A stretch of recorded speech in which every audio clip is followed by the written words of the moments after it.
Bonjour à tous et bienvenue dans le podcast de Productivio, le podcast qui vous donne des trucs, des astuces et des pistes de réflexion pour vous permettre d'être plus organisé, pour trouver votre essentiel et le réaliser avec efficacité et ainsi créer votre vie avec intention.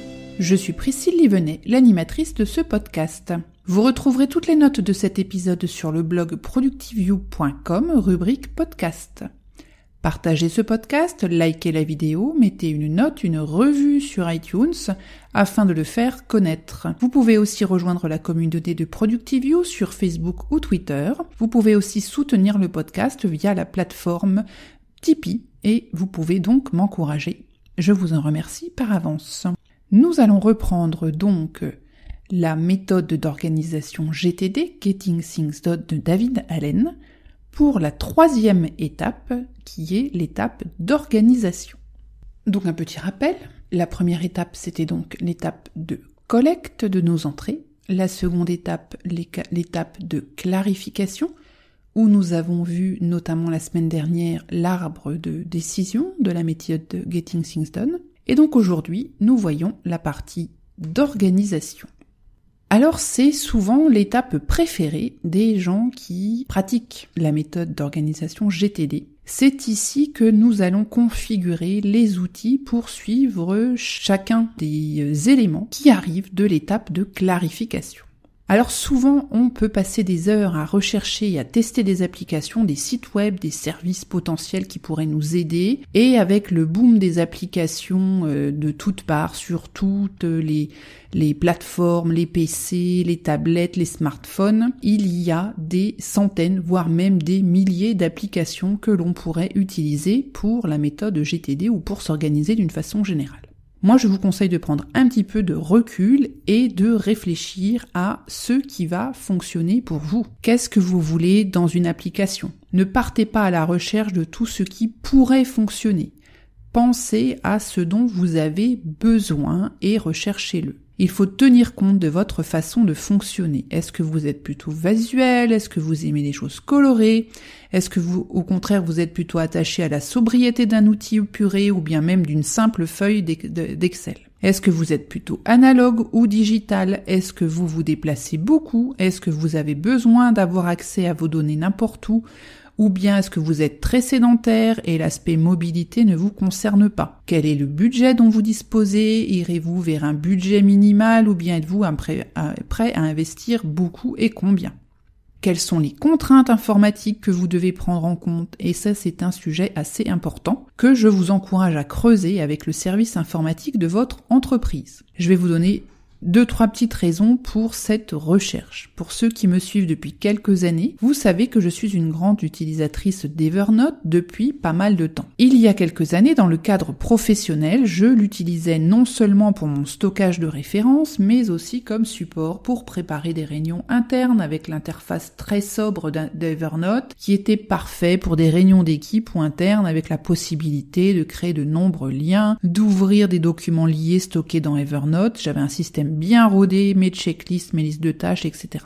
Et j'ai changé d'entreprise. Et dans l'entreprise dans laquelle j'évolue actuellement, tout outil qui nécessite un stockage de données externes dans le cloud est formellement interdit. Donc adieu Evernote, adieu Google Drive pour moi dans le cadre professionnel et tout outil de stockage similaire, pourtant fort utile, notamment quand on voyage souvent. Et j'ai dû revoir donc complètement ma façon de fonctionner et accepter de changer certains outils. Donc c'est pour cela que je vous dis que c'est un sujet important à ne pas négliger avant de vous lancer dans l'exploration des nouveaux outils digitaux. Vous êtes la seule personne à pouvoir répondre à ces questions. Aujourd'hui, nous couvrirons donc plusieurs outils, mais il ne s'agit que d'exemples et pas de préconisations. Vous devez choisir des outils qui vous ressemblent, idéalement que vous utilisez déjà dans votre activité quotidienne. Essayez donc de fuir l'idée de tester des tas d'outils différents sans prendre le temps de bien maîtriser leur fonctionnement et de zapper à un autre. Le temps de mise en place d'un outil peut être long. À chaque fois que vous recommencez, vous dépensez un temps précieux sans que cela vous aide nécessairement dans votre organisation quotidienne. Nous allons mettre des systèmes en place qui peuvent être différents en fonction des entrées que nous avons récoltées à l'issue de la phase de clarification. Tout d'abord, nous avons le matériel de référence. Donc pour tous les éléments que vous collectez et pour lesquels aucune action n'est affectée, vous aurez besoin d'un emplacement pour le stockage à long terme. Si vous êtes un professionnel du papier, vous voudrez investir dans un classeur. David Allen suggère d'utiliser un système de classement alphabétique de A à Z pour limiter le nombre de places. Il vous faudra simplement des tiroirs ou armoires de rangement avec des dossiers suspendus par exemple, une bonne étiqueteuse électronique, des dossiers de différentes tailles et de couleurs si besoin, et l'idée est de se fixer une règle pour ranger tous ces documents papier et de s'y tenir. Si vous êtes plutôt sans papier, vous rechercherez une solution de stockage à long terme. Evernote est très adapté, mais aussi OneNote, Google Drive, Dropbox et consorts. Vous pouvez aussi mixer plusieurs outils en stockant par exemple des articles dans un des outils et tout ce qui est fichier dans un autre outil. Pour retrouver facilement vos notes, il vous faudra utiliser copieusement des tags et le faire à chaque fois que vous enregistrez de nouveaux éléments afin de faciliter les recherches. Pour Evernote et OneNote, vous allez créer des blocs-notes par sujet, par projet, etc. Passons maintenant au gestionnaire de listes et de tâches. Donc comme vous l'avez peut-être déjà pressenti, GTD concerne la gestion des listes. C'est tout. Vous recherchez un gestionnaire de listes ou de projets. Donc certains sont très avancés, d'autres sont beaucoup plus simples. Vous pouvez utiliser quelque chose de très robuste comme OmniFocus, comme Asana, comme Todoist, mais vous pouvez également garder vos listes dans un simple fichier Excel ou un fichier texte par exemple. Le niveau de détail et la quantité de fonctionnalités que vous souhaitez ne dépendent que de vous. N'oubliez pas que c'est ici que vous allez collecter la majorité de vos données. Si vous êtes plutôt analogue, un carnet de notes, un bullet journal peuvent aussi très bien faire le travail. Il vous faudra alors organiser par liste dont vous avez besoin. Dans la méthode GTD, il y a beaucoup de listes. Voici quelques exemples. La liste des appels à passer, de ce qui est à faire à la maison, de ce qui est à faire au bureau, de ce que vous avez délégué et que vous souhaitez suivre, la liste un jour peut-être, la liste de vos projets, etc. En fonction de votre personnalité, elles peuvent se décliner à volonté. Cependant, il ne faut pas en faire trop pour ne pas se noyer dans les listes. Idéalement, en démarrant GTD, on en crée quelques-unes et à l'usage, vous verrez tout ce que vous devez ajouter ou renommer ou supprimer. Il en va de même sur les supports à utiliser. Vous pourriez avoir envie de passer au tout digital et vous rendre compte que finalement, pour certaines catégories de choses, le papier va bien mieux ou inversement, commencer sur du papier et finalement à faire bouger certaines choses pour les passer en digital. Les outils que vous allez utiliser ne sont pas figés. Ils vont évoluer en même temps que vous, que votre organisation, que votre fonction et vos rôles dans la vie. Lorsque vous recherchez un gestionnaire de listes et de tâches ou de projets, assurez-vous d'avoir la possibilité de regarder vos projets et vos contextes sous différents angles. Vous le trouverez alors beaucoup plus facile à gérer si vous pouvez planifier vos projets dans une vue et travailler dans une autre. C'est ce que je fais dans mon utilisation d'Asana. Donc Asana me sert à la fois de gestionnaire de to-do list et de gestionnaire de projet. Donc un petit exemple sur la façon dont je fonctionne. Alors je crée donc mes projets lors de l'étape de clarification et je mets donc toutes les tâches à faire dans ce projet. J'utilise Asana en mode Kanban, c'est-à-dire que j'ai comme un tableau avec des blocs dans lequel les tâches vont passer d'une étape à l'autre. J'ai un bloc à faire, un bloc fait, un troisième à suivre. Et ce modèle est le même pour tous mes projets. J'ai ensuite des projets par semaine. Donc c'est la semaine 47 2018, par exemple, la semaine 48 2018, la semaine 49 2018, etc., etc. Je vais utiliser ces projets pour visualiser toutes les tâches issues de tous les autres projets qui doivent être faites dans une semaine en particulier. Ce sont des projets que j'appelle semaine de travail, dans laquelle j'ai toujours le format Kanban avec les 3 blocs dont on a parlé tout à l'heure, fait, à faire, à suivre. Et j'ai aussi une colonne retard pour les tâches issues de la semaine précédente pour lesquelles je suis en retard et ainsi pouvoir donc prioriser les tâches qui sont dans ce bloc. Et j'ai aussi un bloc à déléguer dans lequel je mets les tâches à confier à mes collaboratrices. Et une fois que la tâche est confiée, elle passera dans la commande à suivre de la semaine en cours ou bien de la semaine suivante en fonction du délai demandé. Dans Asana, je peux affecter une tâche dans plusieurs projets et donc je change de vue. Je fais une sorte d'organisation matricielle de mes tâches et mes projets.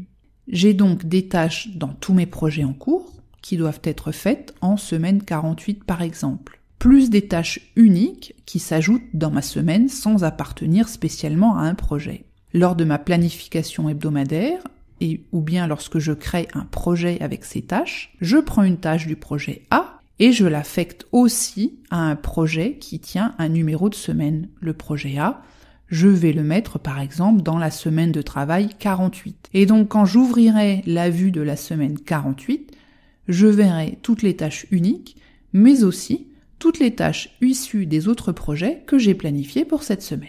J'ai aussi un projet appelé « à planifier », qui sont toutes les tâches à faire isolées d'un projet spécifique, mais pas à faire dans la semaine en cours, en tout cas sans urgence. Ce groupe sera revu lors de la révision hebdomadaire et affecté ensuite à une semaine de travail. En fait, j'utilise la fonction projet de Asana, un peu comme mes listes, de façon à ne pas avoir à manipuler mes tâches d'un état à l'autre. Elles sont dans un projet et ensuite je leur remets une petite couche de planification en les affectant à un projet qui est le numéro de la semaine de travail. C'est un choix tout à fait personnel, ça m'a pris un certain temps à trouver ce mode de fonctionnement avec Asana. Maintenant ça tourne depuis plusieurs années et j'en suis extrêmement heureuse parce que ça m'évite, encore une fois, d'avoir à reprendre une par une toutes les tâches d'un projet et à devoir aller renoter dans un petit carnet ou sur une to-do list, sachant qu'en plus, l'avantage que j'ai avec Asana, c'est que j'ai choisi que tous les matins, je reçoive dans ma boîte mail la liste des tâches qui sont avec une échéance immédiate ou en retard. Donc comme ça, je vois tout de suite ce que j'ai à faire. En fonction de votre choix de support, il sera peut-être nécessaire de vous créer aussi une liste qui va reprendre tous les projets que vous avez en cours. Cela va vous être utile lors de votre revue hebdomadaire, qui est la prochaine étape, afin de ne pas oublier de faire avancer un de vos projets. Un autre outil important, c'est le calendrier ou l'agenda. Donc il est préférable d'ajouter à votre calendrier uniquement des éléments pour lesquels vous devez être présent. Alors ça inclut des réunions, des événements locaux, des engagements, des déplacements, des engagements avec vos enfants, vos proches, personnels, professionnels, ou bien des engagements envers vous-même, comme votre séance de sport. Les choses à faire et les rappels seront mieux conservés dans votre gestionnaire de liste que dans votre agenda. En effet, pour traiter les choses qui sont à faire, vous allez créer des blocs de temps dans votre agenda qui seront dédiés à la réalisation de certaines tâches, à faire avancer certains projets. Mais il vaut mieux éviter de mettre en vrac toutes vos tâches dans le calendrier, sauf s'il y a une deadline. Les blocs de temps peuvent inclure des temps de réflexion, du brainstorming, des tâches administratives, lire les mails ou gérer un projet spécifique. Autre chose à organiser, ce sont les papiers. Alors, il y a tous les papiers qui ne sont pas des choses à archiver comme le matériel de référence, mais qui sont en eux-mêmes un rappel, comme vos factures à payer, factures papier, ou des tickets pour vos notes de frais. Donc il vous faudra réfléchir à un moyen de rangement, en attendant de les traiter, un endroit où vous irez régulièrement regarder pour traiter ce qui est à faire avec ces documents. Autre outil, très utile, et que l'on utilise tous, la boîte mail. Vous pouvez organiser votre boîte mail pour optimiser le traitement des tâches à faire et le classement. L'idée est ici de bien utiliser la règle des 2 minutes et surtout de garder votre boîte de réception le plus vite possible, le fameux zéro inbox. En effet, à chaque fois que vous ouvrirez votre boîte mail, les documents lus iront soit à la poubelle, soit dans des répertoires de classement comme matériel de référence ou des archives, soit dans une liste d'actions, si vous devez agir sur ce mail mais que cela prendra plus de 2 minutes, soit dans une liste à suivre si vous attendez des données externes. Donc pour créer ces listes d'actions, il suffira de créer un répertoire que vous appellerez actions par exemple, et votre liste à suivre, un répertoire pareil qu'on va appeler, ou un fichier, un dossier comme vous voulez l'appeler, à suivre par exemple. Ainsi, à chaque fois, la boîte de réception se vide et vous disposez de fichiers ou de répertoires où les mails qui ont besoin d'une action sont en attente, mais ils ne sont plus sous vos yeux dans une gigantesque liste de mails qui vous fait soupirer de découragement dès que vous ouvrez l'application. Le matériel nécessaire à certaines actions. Alors pour certaines tâches, vous avez besoin de ressources, de fichiers, de documents papier, d'un ensemble de mails, etc.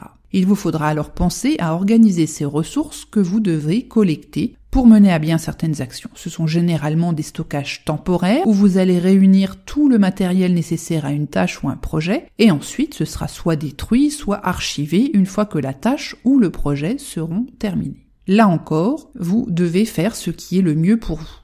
Entre papier ou digital, ou bien un mix des deux, car vous pouvez avoir besoin de documents sous diverses formes. Si vous avez beaucoup de documents digitaux sous des formats différents, créez un répertoire sur votre disque dur ou dans le cloud, où tout stocker peut être suffisant. Si vous avez en plus des captures d'écran, des liens vers des sites internet, des cartes, pensez à des applications comme OneNote ou bien Evernote dont on a parlé, qui supportent très bien des notes et des multitudes de formats différents, des captures d'écran, des mails, etc. J'utilise aujourd'hui beaucoup OneNote à présent dans mon cadre professionnel, ne pouvant plus utiliser Evernote, entre autres pour rassembler au même endroit des ressources de types différents. Je n'ai malheureusement pas le droit à la version dans le cloud et je dois absolument l'utiliser sur mon ordinateur. Néanmoins, cela me rend pas mal de services en plus d'être assez pertinent pour prendre des notes de réunion à partager immédiatement par exemple, ou des listes de tâches qui peuvent être immédiatement reliées à Outlook et votre calendrier si besoin.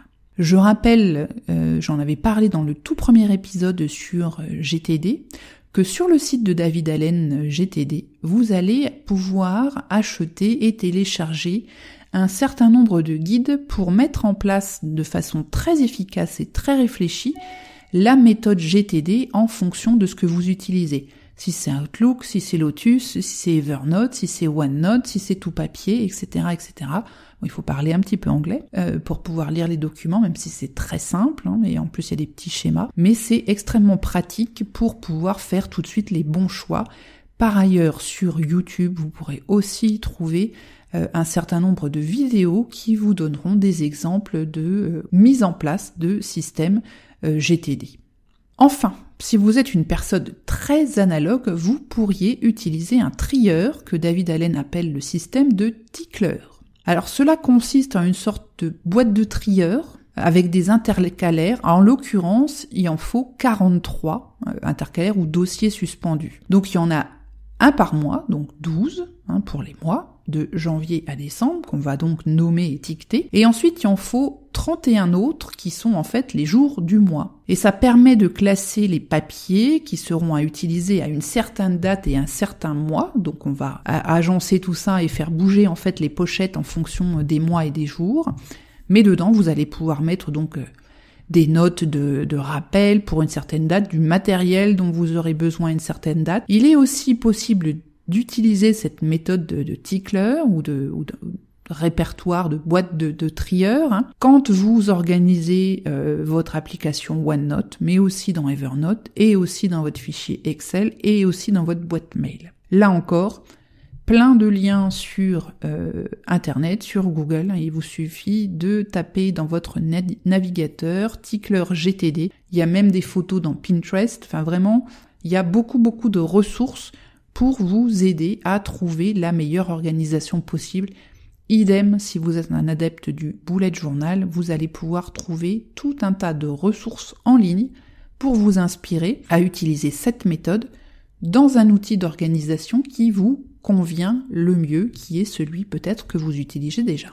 Donc petit rappel pour cette étape, la règle d'or, c'est posez-vous pour bien réfléchir à ce que vous voulez faire et à votre style de fonctionnement. Évitez de dépenser d'entrée de jeu des fortunes dans des applications du matériel de classement, faites simple et fonctionnel, car vous allez forcément faire évoluer votre système assez rapidement, et ensuite, une fois que ce sera bien cadré, vous pourrez faire peut-être des achats plus onéreux, une fois que vous serez bien au clair avec ce dont vous avez réellement besoin. À présent, on parlera en tout cas la prochaine fois de la 4e étape qui va consister à examiner votre système avec différents niveaux pour pouvoir décider quoi faire chaque jour, de prendre un peu de perspective et donc on ira voir toute cette étape de réflexion, de revue dans le prochain épisode. À très bientôt, bye bye.